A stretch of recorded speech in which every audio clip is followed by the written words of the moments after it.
GST, goods and services tax, ये क्या होता है भाई?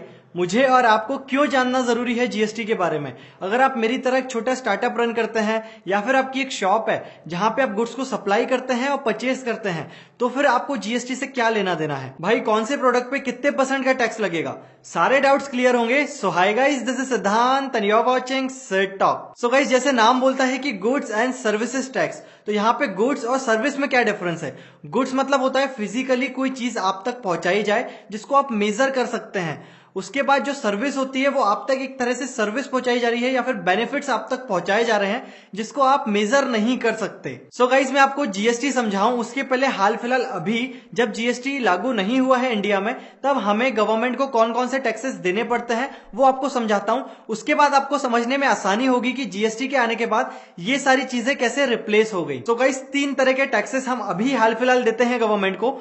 पहला होता है डायरेक्ट टैक्स। तो डायरेक्ट टैक्स में आप देखेंगे तो हम ये सारे टैक्स डायरेक्टली गवर्नमेंट को पे करते हैं। इसके अंदर हमारा इनकम टैक्स आ जाता है, कैपिटल गेन टैक्स आ जाता है, उसके बाद कॉर्पोरेट टैक्स, ये सारे टैक्सेस आ जाते हैं डायरेक्ट टैक्स में।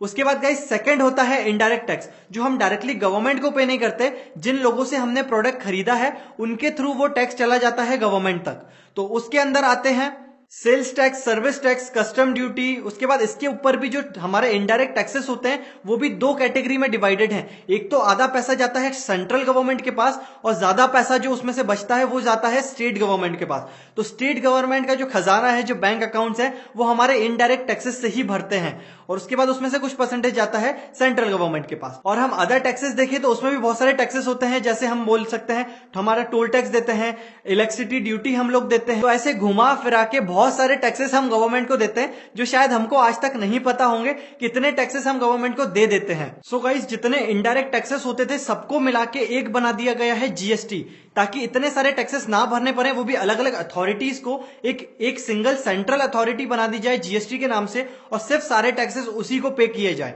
सो अब जीएसटी जो है उसके अंदर भी 3 कैटेगरी आती हैं। एक होता है सीजीएसटी, एक होता है एसजीएसटी और एक होता है आईजीएसटी। तो सीजीएसटी हम देखें तो होता है सेंट्रल के पास जाएगा उसका शेयर, एसजीएसटी जो है वो स्टेट के पास जाएगा उसका शेयर, और जो आईजीएसटी है वो इंटीग्रेटेड बोल सकते हो या इंटर स्टेट बोल सकते हो। एक स्टेट से दूसरे स्टेट में कोई प्रोडक्ट भेजा जाएगा तो उस पर आईजीएसटी लगेगा। तो घुमा फिरा के एज अ कंज्यूमर हमको तो एक ही टैक्स देना है जीएसटी, फिर वो ऑटोमेटिकली डिवाइड हो जाएगा। उसमें से कुछ पैसा चले जाएगा स्टेट को, कुछ पैसा चले जाएगा सेंट्रल को। सो अब मैं और चीजें समझाऊं कि भाई ये जो पहले अभी टैक्सिंग चीजें चल रही थी इससे जीएसटी कैसे रिलेट करता है। उसके पहले मैं आपको प्रोडक्ट समझाता हूं, कौन से प्रोडक्ट पे, कौन सी सर्विसेज पे कितने % का टैक्स लगाया जाएगा जीएसटी के नाम पे। सो गाइस, टोटल 1211 प्रोडक्ट्स को डिवाइड किया गया है अलग अलग कैटेगरीज में। तो अब मैं आपको बताता हूं 0% किस पे लगेगा। तो 0% वाले प्रोडक्ट्स आपकी स्क्रीन पे दिख रहे होंगे। तो उसके अंदर आता है सॉल्ट, भिंडी, सिंदूर, स्टैम्प्स, मिल्क, फ्रेश फूड, उसके बाद वेजिटेबल्स। तो ये गुड्स हो गए जो एक गुड्स की तरह आपको ट्रीट करे जाएंगे। उसके बाद आप सर्विसेज में देखें जिन पे टैक्स नहीं लगेगा वो है होटल या लॉज में आप जाते हैं और 1000 से कम आपका बिल बनता है तो उस पर कोई टैक्स नहीं लगेगा। सो अब हम अगर 5% के गुड्स देखें तो उसके अंदर आता है cream, frozen vegetables, coffee, tea, coal. तो ये सारी चीजें जो सिंपल मेडिसिन है वो भी 5% के अंदर आती हैं। और जब हम अगर सर्विसेज देखें 5% में तो हमको मिलेगा transportation service, railway ticket, air ticket, इन सारी चीजों पे हमें 5% का जीएसटी देना पड़ेगा। अब हम 12% वाले स्लेब में आते हैं तो इसके जो प्रोडक्ट्स आपको दिख रहे हैं वो है बटर, चीज, घी, ड्राई फ्रूट्स, एनिमल फैट्स, उसके बाद फ्रूट जूस। उसके बाद आप आयुर्वेदिक मेडिसिन देखेंगे तो उस पर 12% का जीएसटी लगेगा। टूथपेस्ट देखेंगे तो उस पर भी 12% लगेगा। अब 12% की हम सर्विसेज देखें तो आता है non AC room, business class की एयर टिकट्स आप कराते हैं तो आपको 12% का जो है वो सर्विस टैक्स देना है। सो गाइस, 18% पे हम नजर डालें तो हमको मिलता है शुगर, पास्ता, कॉर्नफ्लेक्स, उसके बाद pastry, cakes, vegetables, camera, speaker.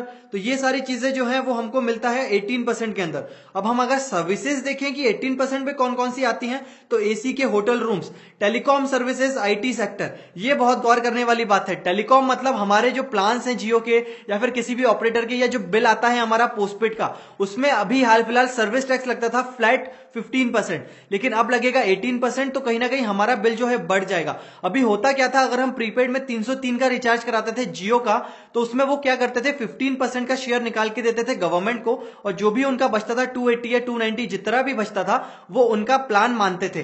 लेकिन अब 18% लगेगा तो कहीं ना कहीं टेलीकॉम सेक्टर जो है उनके प्रीपेड प्लान रुझान जो है वो इंक्रीज करेंगे, ताकि उनको 18% शेयर जो देना पड़े वो आप ही से लेंगे, हम लोगों से ही वो चीजें लेंगे। सो गाइस 28% इसमें बहुत सारी चीजें आती हैं, जैसे च्युइंगम है, चॉकलेट्स है, उसके बाद हेयर शैम्पू है, वॉलपेपर है, उसके बाद वेंडिंग मशीन है, एटीएम है, वॉशिंग मशीन है। तो जितने बड़ी बड़ी लग्जरी चीजें हैं वो सब 28% में रखी गई हैं। और सर्विसेज पे हम नजर डालें 28% की, तो 5 स्टार होटल्स में हम जाएंगे, या फिर रेस क्लब बैटिंग पे जाएंगे, या आप सिनेमा में जाएंगे। तो सिनेमा में आप ध्यान रखें, अभी हम एंटरटेनमेंट टैक्स देते थे जो कि जाता था स्टेट गवर्नमेंट, जो भी गवर्नमेंट को जाता था, तो एक एंटरटेनमेंट टैक्स हमारी सिनेमा के टिकट्स पे लगता था। अब उस पर फ्लैट 28% लगेगा हमारी सिनेमा की टिकट्स पे।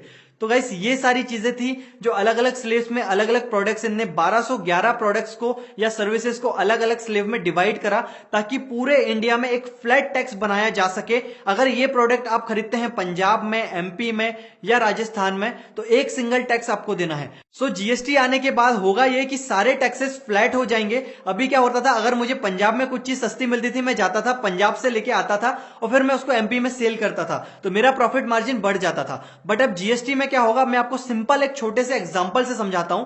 मान लीजिए 100 रुपए की चीज है, 10% का उस पर टैक्स लग गया तो 110 की हो गई। लेकिन जब मैं दूसरे स्टेट पे भेजूंगा तो जो वापस दूसरे स्टेट का टैक्स लग रहा था वो 110 रुपए पे लग रहा था। बट जीएसटी में क्या होगा कि अगर 100 रुपए की चीज है और 10 रुपए का टैक्स लग गया, तो वापस से जब टैक्स लगेगा तो वो 10 रुपए पहले माइनस होंगे, फिर जो भी उसकी एमआरपी, जो भी उसका प्राइस आएगा 100 रुपए, उस पर वापस से टैक्स लगेगा। तो अभी जो हालात चल रहे हैं इंडिया में बिना जीएसटी के, तो टैक्स पे टैक्स लग रहा है। बट उस पर क्या होगा, जगह अगर एक ही प्रोडक्ट पे एक बार टैक्स लग गया तो नेक्स्ट टाइम जब टैक्स लगेगा दूसरे स्टेट में जाएगा अगर वो प्रोडक्ट, या वहीं कहीं घूमेगा और कहीं वापस टैक्स लगाने की चीज आई, तो वो जो पुराना टैक्स उस प्रोडक्ट पे लग चुका है वो उसमें माइनस हो जाएगा। तो यही चीज जो है वो जीएसटी का प्लस पॉइंट है, जिसकी वजह से all India one nation one tax हम बोल रहे हैं। सो गाइस चलो ये सब तो चीजें ठीक है। अब बात आती है कि भाई जीएसटी किसको लेना जरूरी है। भाई मैं छोटा मोटा व्यापारी हूं, छोटी मोटी दुकान है, या मेरा छोटा सा स्टार्टअप है, तो क्या मैं भी जीएसटी लूंगा? सो भाई जो है ना जीएसटी की लिमिट रखी है वो रखिए। अगर आपका टर्नओवर